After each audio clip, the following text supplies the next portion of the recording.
we repent? 3. How shall we repent? 4. Who should repent? 5. Necessity stroke result of repentance. Number 1, what is repentance? It simply means to have genuine and deep feeling of sorrow for the sins committed against God and fellow human beings. It is forsaking and renouncing every form of sin and a humble surrender to the will and service of God. It is a decisive positive change of mind and attitude towards God and His way. It is turning away from the sinfulness to righteousness. Repentance is the beginning point of the Christian life and walk. Praise God. A genuine deep feeling of sorrow of sin committed against God. Many of us today, we commit sin against God and we feel too pompous. We don't show any remorse. We feel too pompous to go on our knees and say, God, forgive me. I have sinned against you. I repent of my sin because of your position in the church, because of your title in the church. Remember, no position in heaven, no title in heaven, no elder in heaven, no deaconess in heaven. So repentance means deep in your heart telling God, I am sorry for all the sins I have committed against you. You tell your neighbor, I am sorry I have wronged you. Many of us, you will do something to your neighbor. You feel so big. Instead of you to go to your neighbor and say, Mama, that thing what I do you, I don't know say invest you. Mama, I beg, may you forgive me. I don't know, I beg. Don't put them for mind again. He said, who that Mama be? Said, who it be? And then if she want die, let she die. I have no apology to render. One day you will have an apology to render. By that time it will be too late. We should humble ourselves and repent from our sins. Sin against God, sin against your fellow human being. Leave your position. Leave the seat you are occupying in the church. Humble yourself. Have a genuine repentance right from your heart. Be sorrowful when you sin against God. Show great remorse and say, God, I have sinned against you. I repent for my sin. It will not remove anything from you. That is for your own benefit. May God help us. Remove pride. Many of us, we are wearing the garment of pride. Do you know who I am? Ordinary son. Praise God. You are nothing but son. God is not a respecter of any man. God is not looking at your face. God is not looking at the position you occupy in that office. The position you occupy in the house of God. God is not interested. God is only interested in your soul.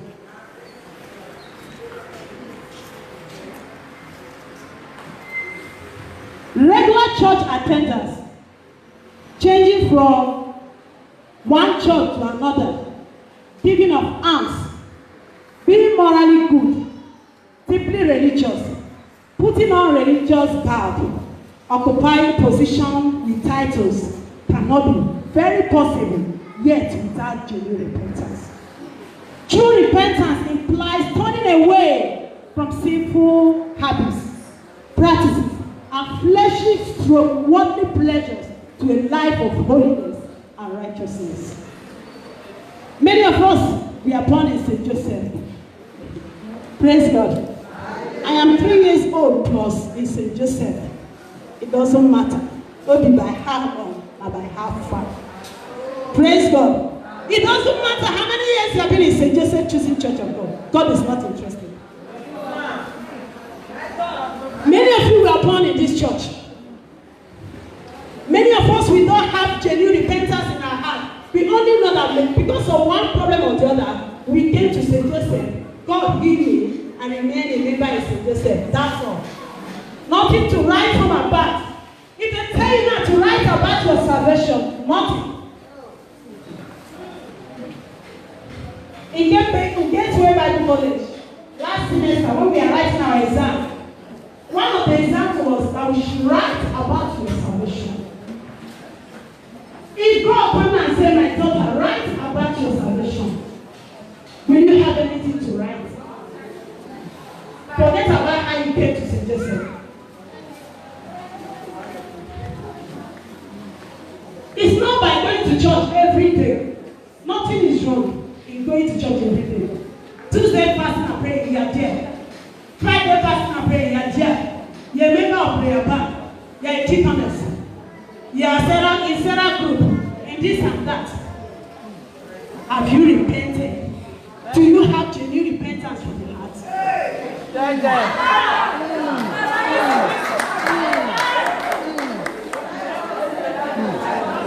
Praise the Lord. Please, I don't need distraction. The vision says somebody came to distract us. Tell your neighbor, I don't need distraction. Tell them, as I'm talking to you, I am talking to myself.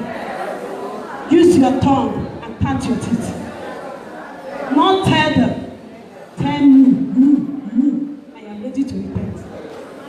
So tell yourself, I'm here. Not tell them, who are they? Praise the Lord. Some of us, we are still wearing religious garb in the house of God. Mary Amaka, you wear long skate, you put turtleneck. Sister, good morning. Praise God. Say Joseph, woman, good morning. But inside your heart, we have Jezebel in the world. We also have Jezebel in the church. Inside your heart is not clear towards that sister. Forget about what you are putting on.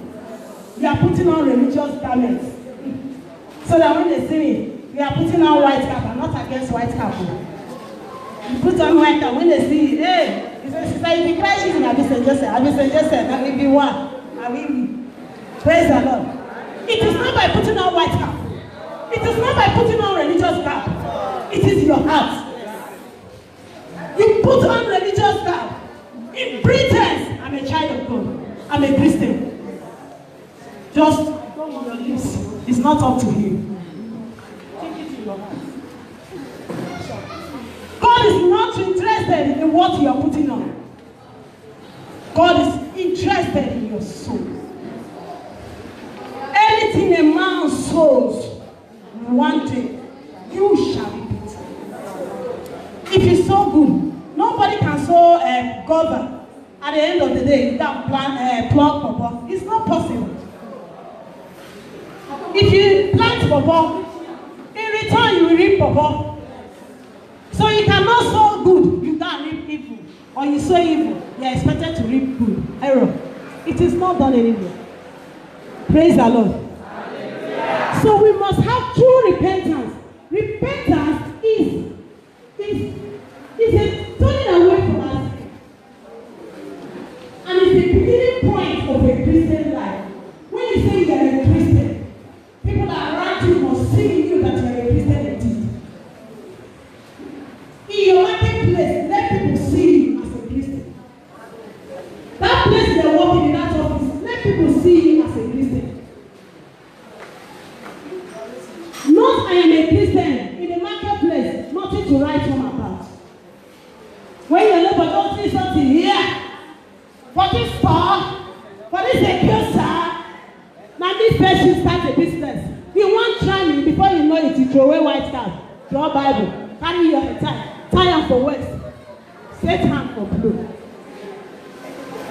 Then after you come to church, you did at the healing ground here. God will be fish in the ocean, will not fit denial. You go fit denial. Praise the Lord. If they go to your place of business and ask your neighbors, this sister, how is this sister's life? What are people going to say about you? In that yard, and when you come inside, I beg you, no, no go there. You be no go there. Immediately your neighbor see you, everybody maintain, so that peace go reign. Are you that type? Repent. There is a call to me for repentance. Are you the one that always quarrel in the market, there is still time for you to make a U-turn, to repent, and say, God, I don't want to end this journey in hellfire. The Bible says it is a terrible thing for someone to fall in the hand of God. It is a terrible thing after running all this race, come sun. You come to Tuesday prayer, convention and Bible, you are there. Convention, Lagos, you are there. Everywhere they know you, you always pass for meeting. But that day you miss it. It's a terrible thing. May that not be our portion. Hallelujah. Number 2, why must we repent? The reason for us to repent. It is a command from God. Number 1. It is a command from God. Number 2, because judgment is sure and certain. You cannot escape it. You may escape the judgment of your zonal apostle. You may escape the judgment of your district pastor. You may escape the judgment of your station pastor. But you will not escape the judgment of God. So you must repent. One of the reasons why you should repent, because judgment is sure and certain. You will not escape it. Repentance is a command from God in Acts 17 verse 30. Ezekiel 18:30 to 32. If anyone fails to repent in the day of grace in which we are now, he or she must repent in the day of judgment. We must repent to escape the wrath and judgment of God in Luke 13:3. If you fail to repent, this is the day of grace. But the Bible says, shall we continue in grace? Sin and grace are bad. It says, God forbid. Don't say, because we are in the era of grace, let me enjoy my life to the fullness. And let me enjoy. Young ladies, they feel, let me enjoy my life to the fullness before I'm married. Maybe at the process of that enjoyment, you don't know what will happen.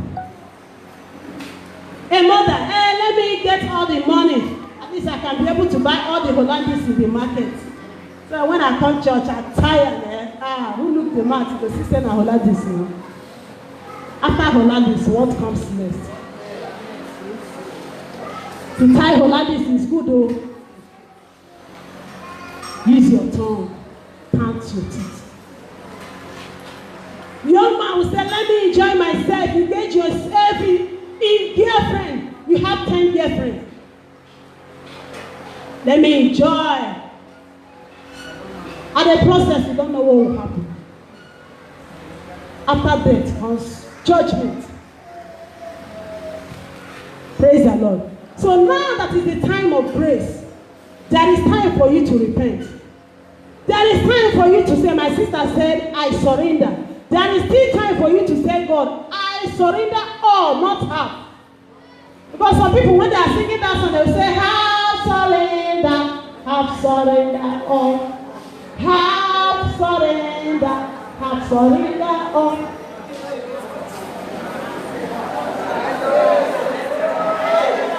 Praise the Lord.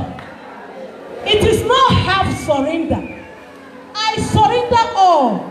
That song should flow from the depth of your heart. Say, God, I surrender all to you. I surrender my life, everything about me, to you. Not half. One leg in the church, one leg in Babalawo. Many of us are still in this church. We drink from St. Joseph. We drink from another place. If you tell them there's after run at the same God, that place you are running for, you are running to this church, the other church, for miracle. Do you know their foundation? You don't know the foundation. Many bury something at the altar. A miracle is flowing. Hey, that man of God, that prophet is too much. Let's go grab my own miracle. Hey, no go there. Kukuma carry problem. Come back as instead of miracle. So Some of us are serious in another church, but in your own church here, when they say women prayer, they will not see you. But God here, they will see you. May God help us. May God help us.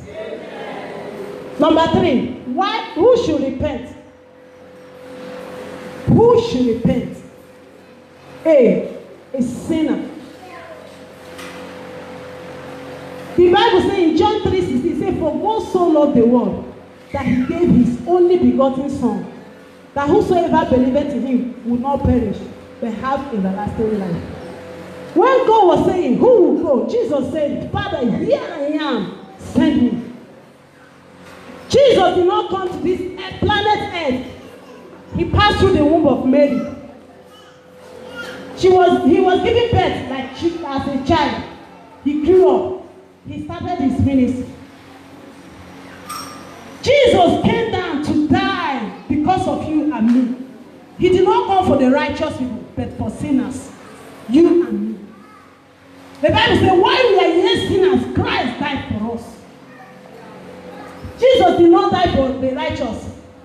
Have you been that time, the whole world, they were living in righteous. No need for Jesus coming. But because of sin, he left his throne above, the enjoyment, everything in heaven, and said, Father, here I am, send me. Jesus came because of you and I. He died for us. A song said, Jesus, who rendered his life for me, what have I done for him? He died on the cross for you and me. He shed his blood for all of us. He died on the cross for you and me. What have you done for him? He died on the cross for you and for me. And what have you done? Many of us, we don't even value the death of Jesus on the cross. We only remember that Jesus died for us during redemption season. That is when we remember about the death of Jesus. In your inner room, you can look back, sober reflection, and say, this Jesus that died for me, what have I done for him? His death for us should not be in vain. A sinner must repent. A backslider, number 2 of it, who should repent? A backslider. Many of us, we surrendered totally to God. We gave our lives to Jesus. We turn away from our sinful way. And we say, Jesus, I will carry this cross and follow you to the end. Because of one temptation, because of little temptation, we fall back. Because of the pleasure in the world, because of silver and gold, Lot's wife missed it. When the instruction was given, you should not look back. She was running, she remembered her gold in Sodom. She turned back. What happened? You know the story. Many of us, we are serving God with genuine hearts because of little temptation, because of lack of money. But the fact that there is no money today does not mean that there will be no money again. You may be poor today, but tomorrow will be better. For the fact that there is no 1 naira in your pocket today does not mean that money will not come. Okay, God's time is the best. Even though people are laughing at you, say, see you. Since when they go to St. Joseph, say, as me. Me when they go to church, I dress my pass you. Tell us, sister, don't worry. My time is coming. Don't allow, because maybe your neighbors are knocking at you. Because of that, you drop the Bible. Say, Baba,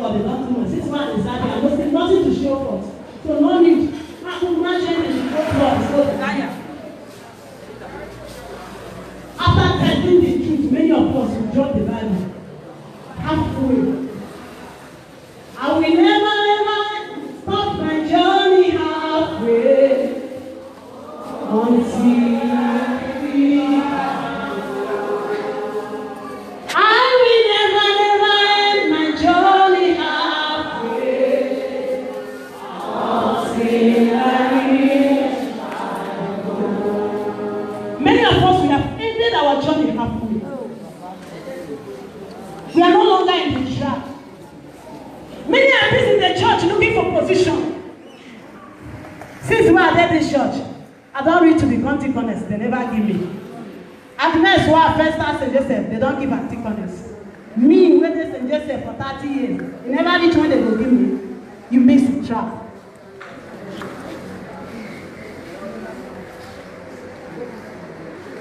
Deaconess is not taking you to heaven. No position will take you to heaven.